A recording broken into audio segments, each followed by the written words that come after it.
Your ability to become a great designer depends a lot on your ability to keep your business afloat. In other words, the more money you can make, the easier it is for you to keep designing stuff. The three-leg table strategy is my own personal approach as a designer to financial freedom.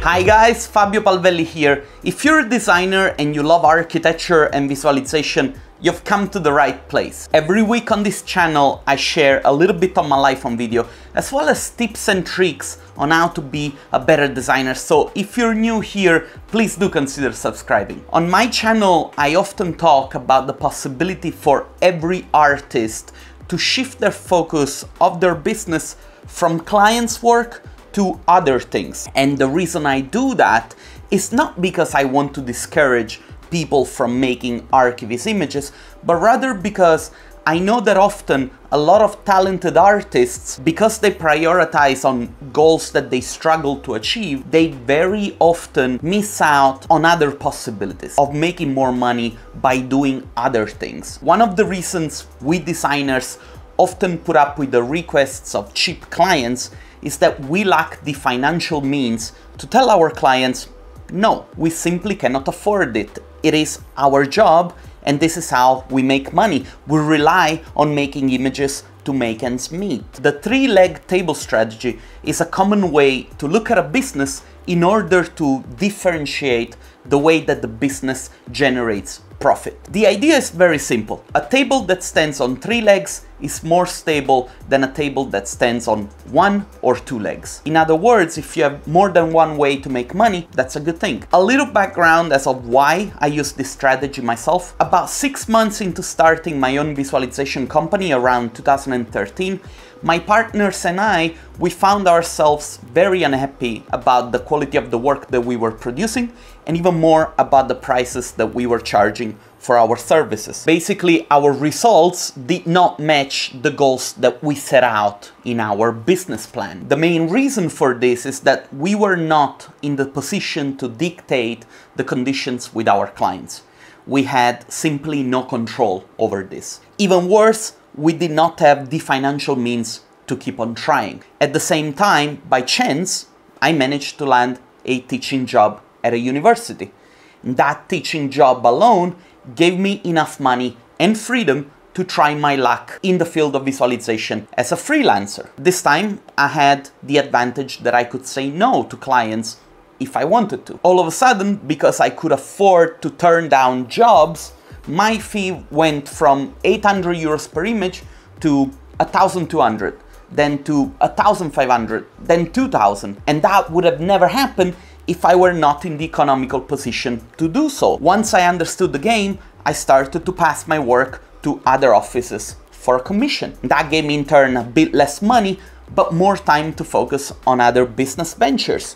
One of them was my consulting business that I started around 2014, 2015. This is more or less the 5th year that I'm doing so. Now, fate wanted me to move away from production because I was able to achieve more and be happier doing other things than making images. But this doesn't have to be the same for you. If you love making images, keep on doing it, but try to find ways to remunerate yourself properly without having to kill yourself with clients that do not appreciate your work. Now, there are two main ways that you can differentiate your business. One of them is to do so within your own industry. So for example, if you make images for architects and building developers, you can create also 3D assets to sell. Say on Gumroad, you can take pictures of skies, to make background plates. You can make HDRIs, you can make tutorials, you can make texture packs. If you have the ability, you can script plugins, you can make your own tools, you can organize workshops. The ideas are many. You can also make a Patreon where, you get a monthly fee for sharing all the stuff that you produce. There are many options out there. You just need to make sure that what you make is good and you need to get creative. There are so many ways that you can keep relevant to your industry without having to bend over and backward for your clients. There is this misconception in our industry that to be an artist, you only have to work for clients. And this is, to me, wrong. Now, my only recommendation is make sure that you don't invest too much time doing so if you plan to keep doing this only as a secondary income stream. If you end up earning just a few $100s making 3D models, do not overwork yourself doing so. Keep enough energy to still do your main job, otherwise you might end up burned out. Also, remember that creating an extra income stream is often something that might require months, if not years. But it's very well doable if you set your mind to it. So in case you want to go down that path, be patient. The other way that you can differentiate your streams of income is by starting other businesses alongside your line of work. I'll give you an example. Maybe you have an extra room in your house.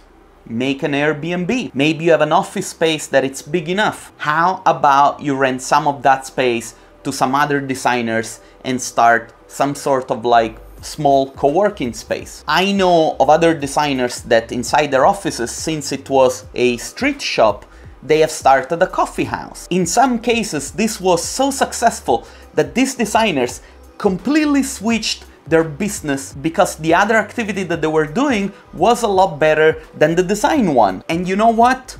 There is no shame in this. After all, creating a coffee house is a design project of its own. I know design and visualization offices that have invested money in a taxi company. I know of design offices that created a brewery brand. This requires a lot more economic means, of course, and obviously making 3D assets for artists might be a lot easier than starting a restaurant, but nevertheless, once you do get in the financial position, thinking about starting something else other than a design business, I think is genius. And the cool thing is that once you are a designer, you have both the ability and the skills to create all the visual tools that you need to generate and launch a new business idea. Really think about it. You can make a basic logo, you can create images, you can create the content to share on social media, you can make a basic website. If you are a designer and you start thinking about business this way, oh man, it's a win-win for you. Now, option 2, branching out of the design industry, might be for those who fancy themselves more as the business guys.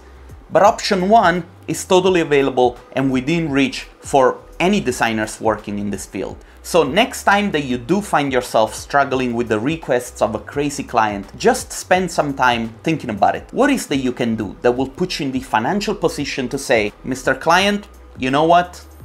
Thank you very much. I don't need this. Don't ever forget it. You're a designer, but you're also a business. Thanks a lot for watching. My name is Fabio Palvelli. See you guys next time.